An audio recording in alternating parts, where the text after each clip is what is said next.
Hello বন্ধুরা, আপনারা দেখছেন বাবলি রান্নাঘর।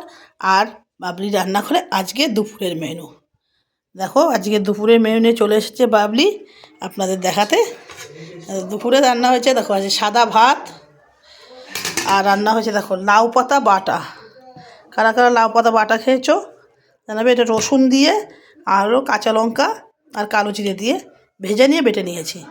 আর এদিকে হচ্ছে লাউ চিংড়ি, একদম কুচো চিংড়ি দিয়ে লাউ হয়েছে।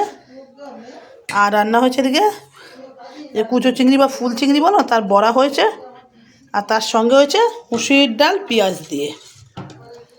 আজকে দুপুরের মেনু আমাদের এটা। এই যে দেখো, সাদা ভাত, লাউ পাতা বাটা, লাউ চিংড়ি আর চিংড়ি মাছের বড়া। আমরাও তো এমনি ফুল চিংড়ি বলি, কেউ কুচো চিংড়িও বলে, অনেক কি বলে। আর এই যে এটা কিন্তু সুন্দরবন অঞ্চলে খুব বেশি পাওয়া যায়। তো আজকে দুপুরের মেনু। তাহলে আমরাও দুপুরে খাওয়া দাওয়া করি, তোমরাও খেয়ে নাও। তার ভিডিওটা এখানেই শেষ করছি। ধন্যবাদ।